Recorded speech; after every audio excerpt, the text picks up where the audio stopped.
It was Thanksgiving dinner. Chloe Vance, my girlfriend of 5 years, was finally going to make it official. The moment I took out the heirloom family ring, it was snatched away by Ryan Davenport, who slipped it onto his own finger. Chloe just laughed, a fond smile playing on her lips. If you like it so much, you can have it. The entire room went silent.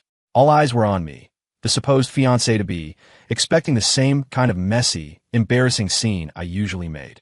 Instead, I stood up and applauded, my voice echoing in the dining room. To the happy couple, may you two have a wonderful life together. As Chloe turned to look at me, Ryan stood on his toes and planted a soft kiss on her cheek. His voice was sticky sweet. Chloe, I knew you cared about me the most. A flicker of shock, then confusion, crossed Chloe's face as she realized what she'd just casually given away, the ring meant to symbolize her future marriage. She rushed forward, grabbing my hand to explain. I was just kidding with Ryan. It was a weak excuse. But today was a dinner with both our families, and now everyone was scrambling to smooth things over. Ethan, my mother started, her voice strained, you and Chloe are building a life together. Don't let an outsider get in the way and ruin things. An outsider? Was he really? I looked up at Chloe, and then at Ryan standing just behind her. They had grown up together, inseparable, their closeness bordering on intimate. Ryan toyed with the ring, his eyes filled with a blatant, taunting challenge aimed directly at me. And on Chloe's cheek, the faint mark of his kiss remained. Maybe I was the real outsider. I pulled my hand from Chloe's tight grip, my voice calm as I met her gaze. He's already wearing the family ring. What's next? Announcing the wedding date. Chloe's brow furrowed in annoyance. Ethan, don't start this here. Ryan was just curious and tried it on. It's not like you lost a finger. Do you have to be so petty? Her words hung in the air, thick with a silent, spreading awkwardness. Never mind adults. Even a child knows you don't just grab other people's things. A single, flimsy excuse of curiosity was supposed to make it all go away, as if everyone at the table was a fool. Ryan just smiled sweetly and slipped the ring off his finger. Hey, Chloe, don't say that about Ethan. He's not being petty at all. He stepped forward to hand it to me. Here, Ethan. This looks better on you anyway. As he held it out, he deliberately loosened his grip. The ring fell to the tiled floor, and the heirloom diamond shattered into pieces. The room was dead silent. No one dared to speak. They were all just confused. Chloe was the one who had made the mistake, yet she was the one getting angry at me. I saw the look in Chloe's eyes, a cool, calculating assessment. It was as if she was anticipating my next move, waiting for the familiar ugly scene where I would lose my temper and cause a scene. In the past, if Ryan had so much as touched something of mine, I would have raised hell. I would have forced Chloe to play judge, to declare a right and a wrong. She would get fed up, block my number, and give me the silent treatment until my fear of losing her made me crawl back, apologize to her, and then apologize to Ryan. Only then would she grudgingly forgive me. Every single one of our fights ended with me begging her to come back. In this relationship, I had given too much love. I was destined to be the loser. I just never imagined I would lose so completely. I met Chloe when I was 17. Her father was an abusive alcoholic, and her mother was a gambling addict. When they first moved in next door, she was a gloomy, silent girl. It was Thanksgiving Day, and she was sitting all alone under a streetlight at the end of the block. I was walking by with a slice of pumpkin pie, and I saw her staring blankly at the bustling crowds, a flash of envy in her eyes. When she noticed me, she quickly looked down. I thought about what the neighbors said about her family, and my heart ached for her. I held the pie out to her and smiled gently. Want to share this with me? My parents aren't home yet, and it's kind of lonely eating by myself. Her gaze slowly shifted from the pie to my face. We each ate a piece, then looked up at the night sky. The moon was full and bright, and somewhere nearby, fireworks shot up, blooming in a brilliant display that seemed to chase away the shadows in her eyes. After that, I always found excuses to do homework with her, and our relationship grew quickly. I was the one who stayed by her side during her darkest, most isolated years. After high school, we both got into the same university, but then we suddenly lost contact. It wasn't until Thanksgiving of our sophomore year that she cornered me at the campus gate as I was heading home for the holiday. The moment her lips touched mine, my heart stopped, then began to pound furiously. The kiss was brief. She pulled back, looked down, and asked me seriously, Ethan, do you want to be with me? Yes. The word escaped me before I could think. Then, my face flushed with embarrassment. She knew I had a crush on her. Asking like that was just her way of teasing me. And just like that, Chloe became my girlfriend. I could hold her hand and walk through campus, take her all the popular date night restaurants, and send her good morning and good night texts every day. Her responses were always lukewarm, but I figured it was because of her family background. She was closed off. As her boyfriend, I just needed to give her a little more security. It wasn't until I saw for myself how deeply she cared for Ryan, the attention to detail, the constant thoughtfulness, that I finally understood. She wasn't cold by nature. It was just that the person who could ignite her passion wasn't me. Ryan pushed a full glass of whiskey into my hand, a sly grin on his face. "Ethan, time to make a toast to everyone." I snapped back to reality and set the glass down on the table. Seeing this, Chloe's face darkened. "Ethan, are you going to keep this up all night? If you cause any more trouble, you could just get out." I ignored her warning glare and nodded. "Fine." Instantly, her expression turned thunderous, but I paid her no mind. I turned and walked out of the room. Behind me, Ryan's voice rose. "Chloe, it's Thanksgiving. We're all supposed to be together. It's not right for Ethan to leave. Should I go get him?" "Don't bother. He'll just ruin the mood if he comes back. Forget it. Just help me get some wine." Chloe's voice, though strained with impatience, was gentle as she soothed Ryan. He wrapped his arm around hers, his smile open and innocent. The ones who were supposed to be together. That was them, wasn't it? Aside from that one kiss when we first got together, Chloe had never been the one to initiate anything. She always projected an image of being self-disciplined, proper, and fair. But in reality, she never bothered to hide her favoritism toward Ryan. They would constantly reminisce about their shared past in front of me, talking about their childhood bond and effectively pushing me to the side. If Ryan got lost, she'd drive out to get him at 3 in the morning. If Ryan lost a client's file, she would risk her own professional reputation to protect him.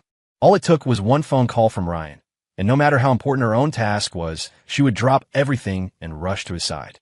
And whenever I got angry about it, a simple, dismissive, "I was just joking" from Ryan was enough to end the matter. If I didn't let it go, she would accuse me of being petty and jealous, and then we would fight. I used to wonder, did Chloe really love me? But then she told me that at the Thanksgiving family dinner, she was going to make our relationship official. Until tonight, when she casually gave her family's heirloom ring to Ryan, making me and everyone else witnesses to their connection. How pathetic. My phone vibrated. It was a video from my mom, just a few seconds long. In it, Chloe casually picked up the glass Ryan had just drunk from, refilled it with whiskey, and drank it all down. "Ethan," her text read, "Chloe is being completely inappropriate. She's acting so intimate with another man in public. Does she even remember that you're her future husband?" She probably knew, right? Otherwise, she would have invited Ryan to this dinner, not me and my family.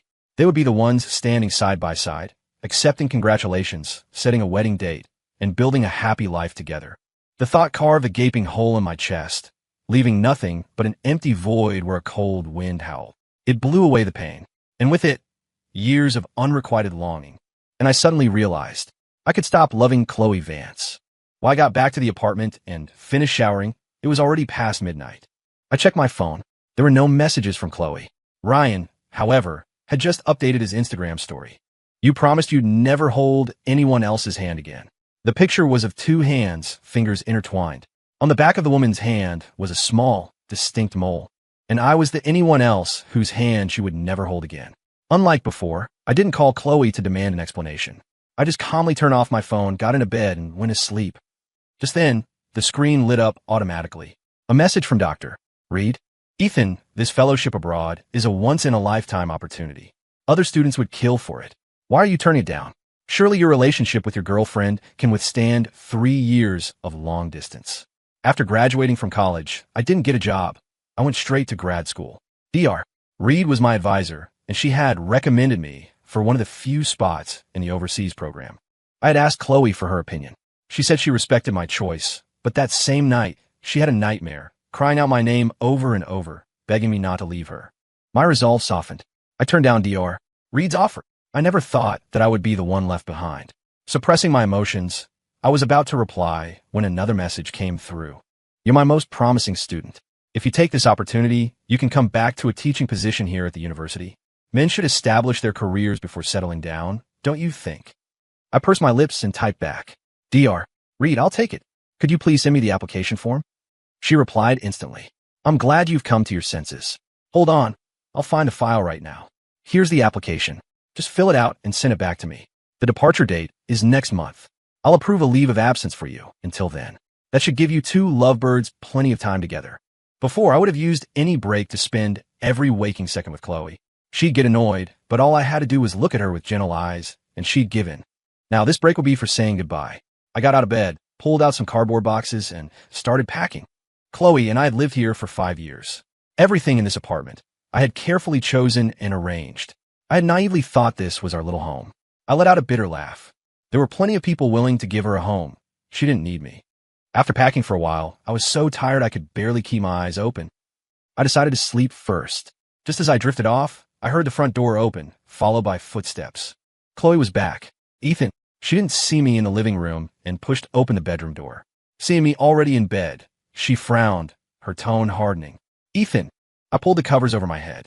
In the past, no matter how late she came home, I would have forced myself to stay awake, waiting for her on the couch. I would have interrogated her about what she was doing with Ryan, demanding to know who was more important to her. This was the first time things hadn't gone according to her script. She reached out to pull the covers off me, and I caught the scent of pine and cedarwood on her. It was the cologne Ryan always wore. I frowned, pulled the blanket down, and opened my drowsy eyes. I'm trying to sleep. Go take a shower or something. Chloe froze. A moment later, as if realizing something, she spoke up. Ryan was a bit out of line this time, I admit, but after you left, he apologized profusely and even helped entertain our relatives. I squinted and cut her off. Well, that was very big of him. She was speechless for a moment, her chest rising and falling as she tried to suppress some unknown anger. Finally, she snapped, I'm sleeping in the study, and left. I knew she was angry. She had offered a rare olive branch, and I had let her punch a pillow, acting completely indifferent. So now she was lashing out, thinking it would make me come running to comfort her. The next morning, I was making breakfast when Chloe emerged from the study, looking like she hadn't slept at all. She said casually, don't bother with that. Ryan's craving those cronets from the Gilded Spoon. Go buy some and bring them to his office. Without looking at her, I put a sandwich on a plate and started eating. They were childhood sweethearts. Was I supposed to be their personal assistant? When Chloe saw me ignoring her, she finally sensed that something was wrong. Are you still mad? Is there any point in dragging this out? I swallowed a bite of my sandwich and shook my head. I'm not dragging anything out. Ryan's still young. It's normal for him to rely on you. I'm sure you can handle it. Chloe looked a little uncomfortable. Are you serious? Of course. He just doesn't understand the situation. If you talk to him, I'm sure he won't make the same mistake again, I said calmly. But Chloe stared at me with an expression of disbelief. I didn't feel like talking anymore. I put my plate in the sink and turned to grab my bag. She followed me, her tone condescending. Fine, I know you're still upset. How about this? You go get the cronets for Ryan, and tonight I'll take you to the movies. We can see that one you've been wanting to see. Deal. She looked at me confidently, as if certain I wouldn't refuse. I smiled, but it was a bitter, hollow expression. Last month, a movie I'd been waiting for was released. I asked Chloe to go with me, but she said she had something important to do. That night, I saw Ryan's Instagram story, 2 movie tickets. The jacket lying across his lap in the photo was Chloe's. That's when I understood. The important thing she had to do was go with Ryan. Now that the movie was no longer in theaters, she finally had time for me. But I no longer cared. I can't tonight. Dr. Ree needs to see me. I have to go to campus. I grabbed my bag and left. Behind me, Chloe scoffed. Since you're so busy, I guess you won't have time for the get-together with my friends tonight either, right? Right? Are you sure you can't make it? Because if you don't come, I'm going to pick up Ryan. He'll be in the passenger seat. Okay. I kept walking toward the door without looking back. But Chloe shouted my name. Ethan. I stopped. Her voice was hoarse when she asked, You're okay with someone else sitting in my passenger seat now? I shook my head. Do whatever you want. In the past, I had fought tooth and nail with Ryan over that seat. She had shut me down with a single sentence. It's my car. I'll let whoever I want sit there, and let Ryan slide in like a triumphant victor. What I wanted was never part of her consideration. And if I argued with her, she'd throw back. If this makes you happy, then do whatever you want. And then just watch silently as I lost my mind. Now, I was giving her own words back to her, but she seemed unable to accept it, frozen in place. At the university, I got the signed leave form from Dr. Reed and went to the library to read.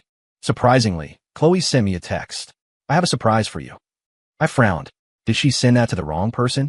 Just then, a delivery guy called my phone. Confused, I walked out of the library and was handed a bouquet of roses.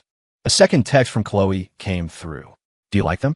It seemed she hadn't just sent the text to the wrong person. The delivery was wrong, too. I was allergic to pollen. Ryan, on the other hand, loved roses. I carried the bouquet to the campus entrance, found a trash can on the curb, and threw the flowers inside. A car horn honked nearby. I turned to look.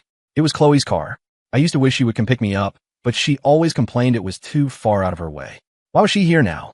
I found out soon enough. Ryan came jogging out of the main gate, expertly sliding into the passenger seat. He hugged Chloe's arm and beamed. Chloe, I was just wandering around here, and I had no idea it was so hard to get a ride.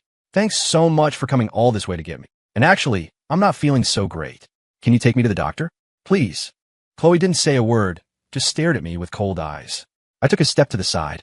Then, she slammed her foot on the gas, and the car sped off with Ryan, leaving me in a cloud of dust. The last time Ryan faked being sick to get her attention, I chased after them and made a huge scene. She gave me the silent treatment for a whole month after that. This time, I didn't even bother asking. I went to the cafeteria, had dinner, and then went home to sleep. The next morning, I woke up to an empty apartment. Chloe hadn't come home. Ryan had also vanished. Since I was leaving the country next month, I booked a vacation package for my parents, wanting them to have a nice trip. After seeing them off on the tour bus, I slowly headed home. The moment I walked in the door, Chloe was there, as if she'd materialized out of thin air. I don't know how long she had been sitting there, but she stood up as soon as she saw me. I didn't come home last night. I found it strange that she was telling me this. I just gave a non-committal nod. Okay. Her hand, hanging by her side, suddenly clenched into a fist. Her voice was urgent. Don't you want to know where I was last night? Or who I was with? I poured myself a glass of water and shook my head. No. She grabbed my arm. Ethan, what's happened to you? I'm becoming more like you. Isn't that a good thing? Her eyes wavered, and her expression softened slightly. She reached for my hand, her tone laced with a hint of grievance. I was busy all night, and I was waiting for your call. Why didn't you call me? Before, when I called, she felt suffocated.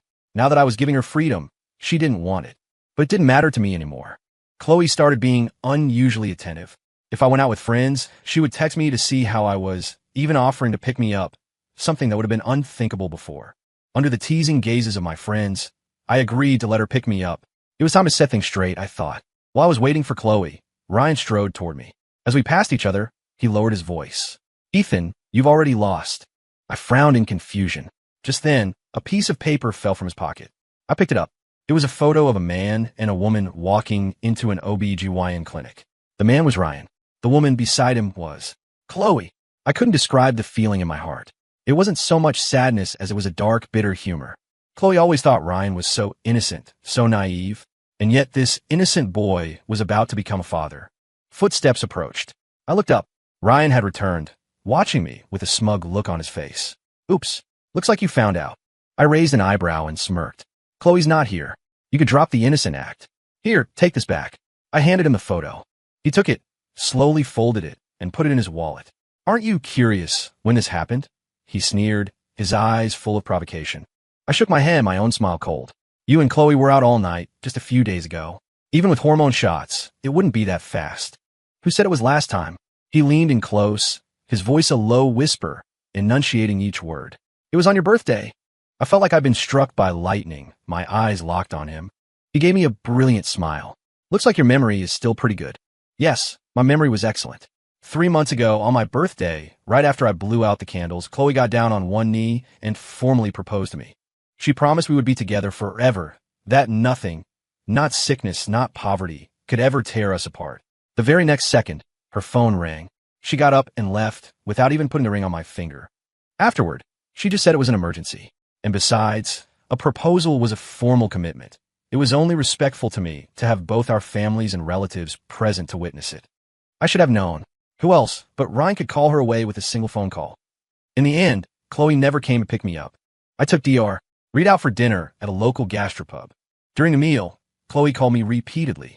After 5 or 6 missed calls, she stopped and started texting instead. I ignored them all.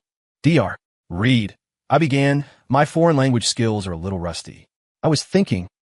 Dr. Reed paused. You can always work on that. But let me tell you, if you give up this opportunity, getting that teaching position will be much harder. Love is important, but you shouldn't sacrifice your future for it. She added, Ethan, I need you to think this through very carefully before you answer me. Seeing her so genuinely concerned, I couldn't help but feel touched. I had invested so much energy in Chloe that I neglected the people who truly cared about me. I shook my head. You misunderstood. I'm not backing out. I was going to ask if you could recommend a good language immersion course. So you're not changing your mind? A look of delight crossed her face, and I nodded. That's wonderful. I knew you weren't the type to let emotions rule your life. That night, I received a link to the course Dr. Reed recommended, along with a mountain of study materials. I signed up and dove right in. Chloe came home very late, her anger palpable as she confronted me. Ethan, why didn't you answer my calls? Without looking up from my book, I gave a distracted reply. I was busy with something urgent. I didn't see them. So your things are urgent, but mine aren't? What was that supposed to mean? Before I could react, she snatched my phone. I tried to get it back, but I saw she had opened my Twitter account and was scrolling impatiently through my feed. Where's the post? What post? I have no idea what you're talking about. I grabbed my phone back, frowning at her. Stop pretending. She pulled out her own phone and showed me the local trending topics. Near the top was a story about Ryan having an affair with a married woman. Are you going to tell me you didn't post this? Ryan told me everything. You hired a private investigator to follow us and took that picture of us at the OBGYN's office. He explained everything to you, and you said you believed us, but then you turned around and leaked it to the press. It wasn't me. Then who was it? I looked up, meeting her gaze directly. This woman I was supposed to marry. I told her calmly. Besides me, don't you think the two people involved are also suspects? Ethan, don't try to twist things. I'm warning you. I will not tolerate a snake sleeping next to me. If you don't take that post down, we are done. This wasn't the first time she had threatened to break up with me. In the past, no matter how wronged I felt, my fear of losing her would have made me back down. She assumed this time would be no different. But this time I couldn't. She had checked my phone. The post wasn't for me. How was I supposed to delete it? But she would rather believe her own paranoid fantasies than accept the fact that I was innocent. Because in her mind, Ryan was pure and naive, and I was manipulative and calculating. I had already figured out the logistics for the fellowship. I wouldn't be back for 3 years. I shipped most of my belongings home and moved the rest into an extended stay hotel. With only a few weeks left before my departure, it didn't make sense to rent a new place. After enrolling in the language course, I had almost no personal time. I spent my days practicing my speaking skills and occasionally texting my parents. Before I knew it, a week had passed. Chloe hadn't contacted me. So when we ran into each other at the university while I was submitting my paperwork, we were both stunned for a moment. The university required one final assessment for me as the team lead for the fellowship, and I had come to campus specifically for it, running into her in the department office. She was holding some files of her own, something about an outstanding alumni award. Ethan, are you here to make up with me? Her confidence was astounding. I just held up my folder of documents. A teasing voice cut in from the side. Ethan is here to give me his paperwork, Chloe. Don't assume the real world is like college, where everyone revolves around you. The speaker was Maya Sterling. She and Chloe had been fierce rivals for campus queen back in college, but Maya's family had some trouble sophomore year, and she transferred abroad. Maya Sterling? Ethan, you're working with her? Before she left, Maya and Chloe were mortal enemies. I was surprised to see she was the one conducting my assessment. But what did Chloe mean by that? I smiled and shook my head. Ms. Vance, given our current relationship, I don't think you're in any position to be asking me questions. At my words, Chloe's face changed. What do you mean by that? Weren't you the one who said it? We're done. I smiled at her, but her expression seemed to tighten and then crack. If you had just deleted the post, none of this would have happened. Did you have to? I shook my head. The post wasn't mine. How could I delete it? Ethan, you were never like this. You used to be so accommodating. So, she was self-aware after all. I ignored her and handed my files to Maya. Maya took them with a smile, raising an eyebrow.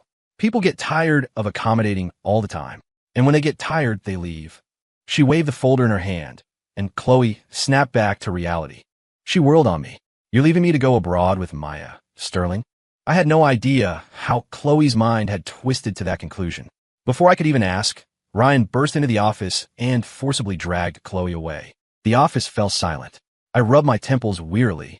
A glass of warm water was placed in front of me. Drink this. Calm your nerves.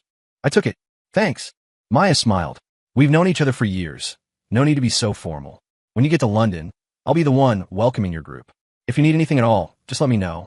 I nodded graciously. I wasn't expecting her next words. She wanted to take me to dinner. At the restaurant, we ran into Chloe again. Her face was dark as she sat next to Ryan. When she saw me with Maya, her eyes turned red with fury. Ethan, what were our years together to you? Her accusation made everyone in the restaurant perk up their ears, ready for gossip. I knew if I didn't clear the air now, I'd become infamous. As Maya started to step in, I shook my head at her and met Chloe's anger head on. I saw you as the person I would spend my life with. And you? You treated me like dirt, constantly getting jealous over nothing. And then you cheated on me with my arch nemesis. I wasted 5 years of my life on a dog. I laughed out loud and played the audio I had recorded on my phone. Aren't you curious when this happened? Ryan's voice echoed from the speaker. It was on your birthday. Chloe's brow furrowed. I put my phone away. That photo of you and Ryan at the OB/GYN clinic, with him so carefully protecting your stomach. Actually, I wasn't surprised at all. Chloe, from the moment I met you, you and Ryan were inseparable. No matter what mistake he made, you were always there to clean up his mess, unconditionally. So where did I fit in? Was I just a part of your game? Or does Ryan get a thrill from being the other man? Do you two find that kind of relationship particularly exciting? 5 years. You used 5 years to wear away every last bit of feeling I had for you. How dare you say you wasted your 5 years on dog? Chloe's hands clenched into tight fists. She lowered her voice. Ethan, this is all a misunderstanding. Let's go home, and I'll explain everything to you personally. No, thanks. We don't need to do that anymore. I turned to Maya and suggested we find another restaurant. She readily agreed. As we walked out side by side, Chloe tried to follow, but Ryan grabbed her hand. Chloe, that bastard Ethan called me a homewrecker. You have to teach him a lesson for me, he whined. But this time, the trick that had always worked before failed. She yanked her hand back, shoving Ryan to the floor. Get off me. Who gave you permission to insult my boyfriend? As I expected, someone filmed the incident at the restaurant and posted it online. A love triangle is always prime gossip fodder. But Chloe had a major project launching soon, and her company had issued a strict no negative press order. She paid a hefty sum to bury the story.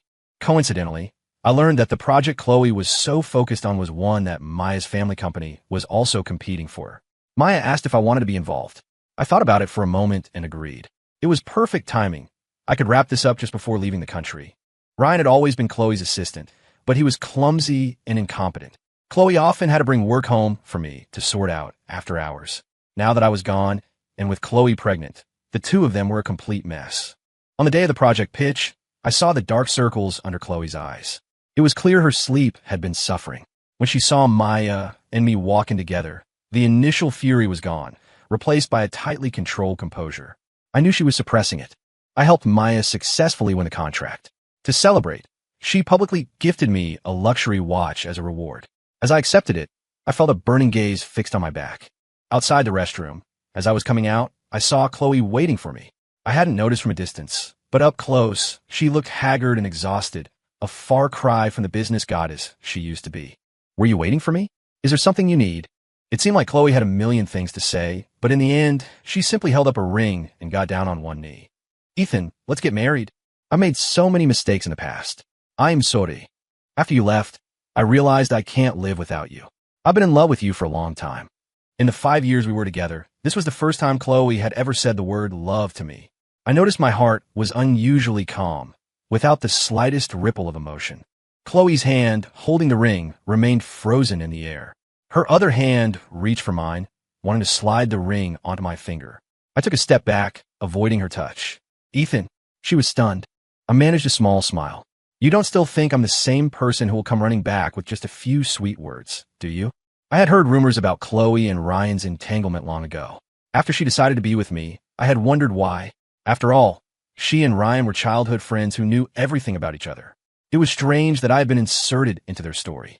I had always believed it was because I had brought warmth into her life that she fell for me. It wasn't until much later, when I overheard her on the phone with a friend, that I learned the truth. Chloe and Ryan were practically engaged since they were kids.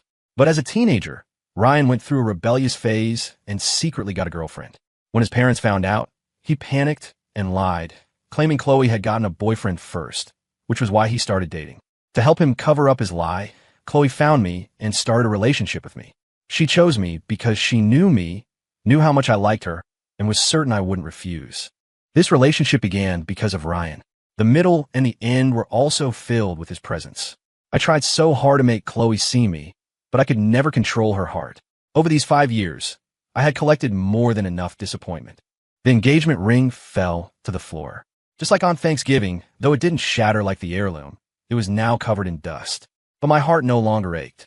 Chloe, I will never forgive you and Ryan for what you owe me. Chloe stood up, her hand gripping my arm tightly. Her eyes were bloodshot, her expression crazed. Why won't you forgive me? Do you think I enjoy cleaning up his messes? I did it to atone for what you caused. If you hadn't tried to stop me from leaving on your birthday, Ryan never would have gotten drunk and cornered by his ex-girlfriend. Now she's pregnant and demanding he take responsibility. You only ever think about your own feelings. Have you ever considered the pain and misery Ryan went through? He's still just a kid, and he had to go through something like that. I was floored. It wasn't until Maya rushed over and slapped Chloe across the face that I snapped out of it.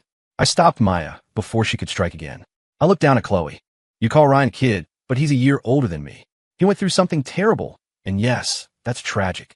But what does that have to do with me? It was my birthday. You were the one who proposed to me, and then you tried to leave without a word. I tried to stop you for a second, and suddenly what happened to him is my fault? Does that make any sense? One of Chloe's eyes was starting to swell from the slap. She just hung her head in silence. Maya scoffed.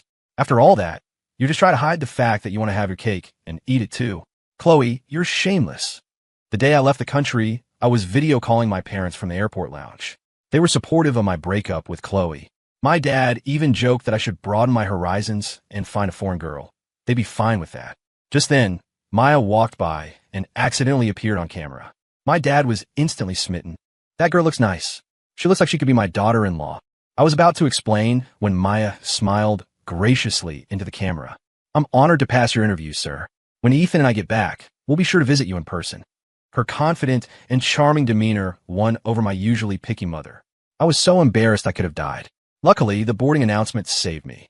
Before I turned off my phone, I received a text from an unknown number. I hope you get everything you wish for. I'll be waiting for you to come back. Life abroad wasn't as difficult as I'd imagined, though it wasn't easy at first. Thankfully, Maya had studied here before, and with her guidance, the other students and I quickly found our footing. Occasionally, I would video chat with friends from home, and they would bring up Chloe. 6 months after I left, Chloe was still single, telling everyone she was waiting for someone to return. As for Ryan, I heard he got into a fight with his ex-girlfriend on the street, and they were both hit by a car. She miscarried, and Ryan's leg was broken. In a surprising turn, Chloe didn't rush to his side as she always had before. My friend said she had truly changed and was getting better. Another year passed. Chloe started her own company, and Ryan went to work for her. Due to his incompetence, he messed up everything he touched and was ostracized by the other employees. He developed depression and attempted suicide several times.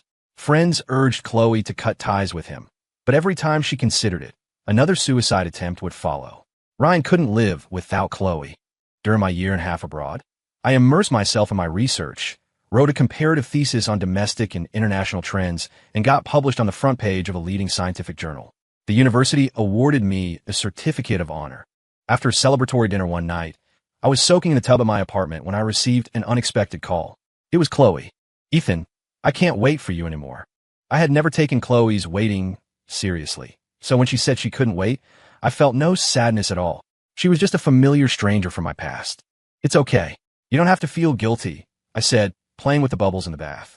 I was too slow to realize my feelings, and I lost you. I'm so sorry for all the pain I caused you, but it's too late to make up for it now. Do you remember when we first met? She rambled on, lost in memories. I found it hard to connect with her words. The warm water in the tub was making me drowsy. In a half-awake state, I heard her let out a long sigh. I'm marrying Ryan. The wedding is on the 15th of next month. Will you come back for it? 3 years later, I was finally on a flight back home. Standing at the familiar airport exit, I remembered how my heart, though calm, had felt heavy when I left. Now, it was completely light. As soon as I returned, the university arranged a position for me, with Dr. Reed as my point of contact. Over the past 3 years, she and I had become good friends. While discussing work, she inevitably brought up my ex-girlfriend, Chloe. A year and a half ago, just as Chloe's company was getting on track, a business rival dug up the old dirt from that restaurant incident. The story blew up again. To protect the company's reputation, Chloe married Ryan. But the legal bond, instead of helping, only worsened his depression and anxiety. He became paranoid, prone to fits of rage, and extremely controlling of Chloe. He even got to the point where he feared her success would lead her to abandon him. So he sold a crucial contract to a competitor. Chloe's company suffered a massive blow. The core team, fed up with Ryan, resigned en masse. Without its key people, the company was just an empty shell. A month ago, it declared bankruptcy due to mismanagement. Chloe was blacklisted as a debtor for failing to pay her employees' wages. If Ryan had just behaved, Chloe could have found a new job and rebuilt her career. But he followed her everywhere, sabotaging several job interviews. Finally, Chloe snapped and got physical with him. Their journey from childhood sweethearts to bitter enemies was a sad story. It was Thanksgiving again. Maya had prepared a car full of lavish gifts. As she pushed me into the passenger seat and we headed to my parents' house, I glanced out the window and saw a disheveled figure on the sidewalk. The person looked familiar. Sensing my gaze, they turned their head, but upon seeing my face, they covered it with their hands and ran away. Do you think your mom and dad will like what I got them? Maya's voice pulled me back. I turned and gave her a look. You're already calling them mom and dad. How could they not like it? And what about you, honey? Do you like me? Her sudden, playful affection hit me right in the heart. I couldn't keep the smile off my face. Yeah,